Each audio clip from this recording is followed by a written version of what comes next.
On a quiet April morning in 1999, BBC presenter Jill Dando was gunned down on the doorstep of her London home. The shock and murder sparked the biggest homicide investigation since the hunt for the Yorkshire Ripper. A man was convicted, then cleared, and 25 years later, the case remains unsolved. But new witnesses and experts suggest the killer may not have been a local loner at all, but a foreign assassin sent by the Serbian underworld.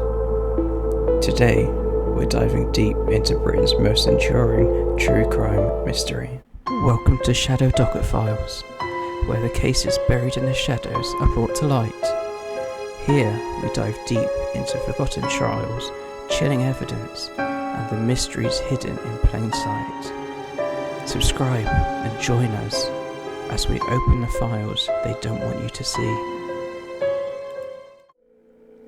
Jill Wendy Dando was born on November 9th, 1961 in Weston-super-Mare, Somerset, alongside her parents Jack and Jean and her older brother Nigel. At just 3 years old, Jill was diagnosed with a congenital heart condition. Surgeons performed corrective surgery that saved her life, a fact she often reflected on with gratitude. When Jill attended Broad Oak Sixth Form, she excelled in English and drama. Her friends would describe her as kind, thoughtful, and always ready with a smile. After graduating from the University of Sunderland with a degree in journalism, Jill began her career at the Western Mercury, a local newspaper.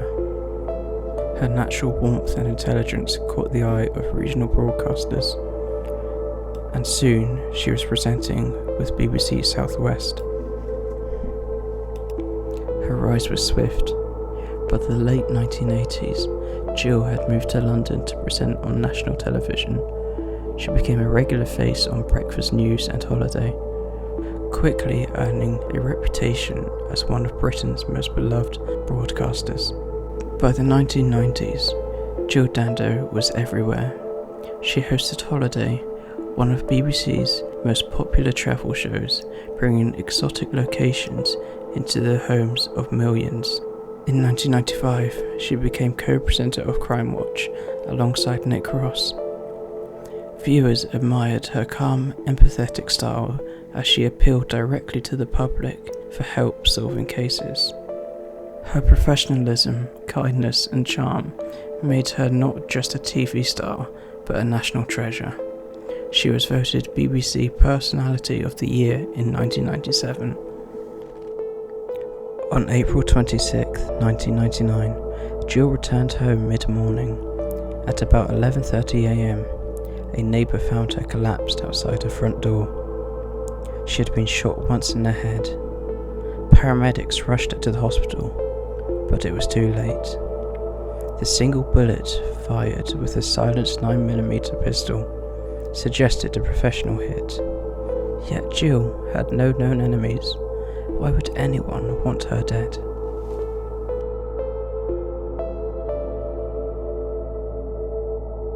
Operation Uxborough became one of the largest murder investigations in British history. Over 1,300 suspects were considered. In 2001, police charged Barry George, a local man with learning difficulties and a history of stalking women. He was convicted largely on a single particle of firearm residue found in his coat, but in 2007, that evidence was discredited. George was acquitted in 2008, leaving the case wide open. Over the years, theories piled up. Some believed Jill was targeted by an obsessed fan. Others suggested she stumbled upon sensitive information through her Crime Watch work. But one of the most chilling theories points abroad. Just weeks before her death, Jill fronted a BBC appeal for Kosovan refugees during the NATO bombing of Serbia. Soon after her murder, anonymous calls claimed responsibility on behalf of Serbian groups. At the time, police dismissed these as hoaxes, but recent evidence paints a different picture. In 2025, new witnesses stepped forward. A van driver described nearly hitting a man sprinting from the scene, leaping over cars with athletic precision. Another witness said she was certain the fleeing man resembled convicted Serbian hitman Milorad Ulemek. A forensic facial expert compared CCTV images of man X seen leaving the area with Ulemek's photos. She found striking similarities: mouth, chin, hairline, and even a dent on the nose. Ulemek is a notorious figure, serving 40 years in Serbia for political assassinations. A former Serbian spy chief has even admitted that his officers carried out secret reprisal actions in the spring of 1999, right when Jill was killed. Could she have been caught in the crosshairs of geopolitics? Despite these revelations, the Metropolitan Police still classify this case as inactive, though technically open to new leads. Jill's brother Nigel believes the killer may have been an opportunist. Barry George maintains his innocence and demands the case be reopened. Forensic science improved CCTV analysis and international cooperation could still crack this mystery, but for now, Jill's killer remains unidentified. In the years since her tragic death, Jill Dando's name has become more than a memory. It's a symbol of compassion, professionalism, and the enduring belief that truth and kindness can change lives. Jill wasn't just a familiar face on British television. She was a journalist who embodied empathy. Her warmth reached millions of viewers, not just through the stories she told, but through the way she told them. And today, even decades later, her influence continues to ripple through the people and institutions she left behind. At the BBC, Jill's colleagues remember her as one of the kindest and most dedicated presenters to ever walk their newsroom. After her death, tributes poured in from across the world, from fellow journalists, from viewers, and even from those who had never met her. For many, she represented the very best of public broadcasting, calm, compassionate, and courageous in the pursuit of truth. But Jill's legacy didn't stop at remembrance, it became action.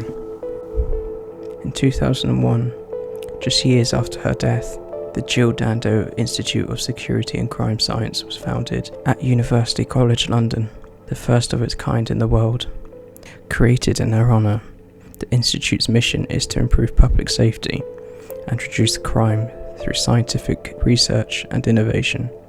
Every day, criminologists, data scientists, and police professionals work there to study how and why crimes happen and how we can prevent them.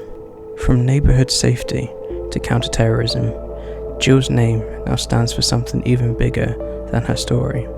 It stands for progress. Her hometown of Weston-super-Mare continues to honour her memory too. A memorial garden and plaque keep her name alive among the community that first nurtured her dream of journalism. Each year, those who knew her gather not to mourn, but to celebrate a life lived with purpose. For Jill's family and close friends, the pain of her loss never fades, but neither does the pride they feel in the legacy she left behind. New generations of presenters and journalists continue to cite Jill as an inspiration, particularly women in broadcasting, who saw her as a role model of integrity and compassion. Even on Crime Watch, the show she helped make famous, her spirit lives on in every appeal, every plea for justice, every story told in the hope of helping others. It's a legacy of empathy, of truth-telling, and of never giving up on finding answers. Jill Dando's murder remains unsolved, but her life continues to inspire, not through mystery, but through meaning. The institute that bears her name has become the world leader in crime prevention. Her colleagues continue to speak her name with affection and respect, and viewers even decades later still remember her smile, that calm, steady presence that felt like a friend in every living room.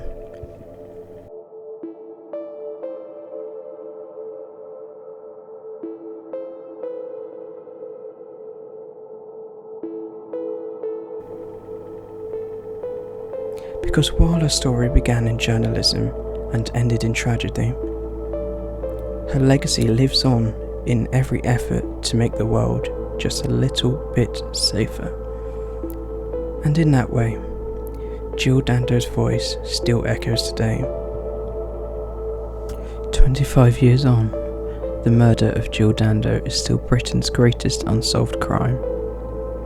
Was it the act of a lone stalker? Or an international assassin? Let me know your thoughts in the comments below.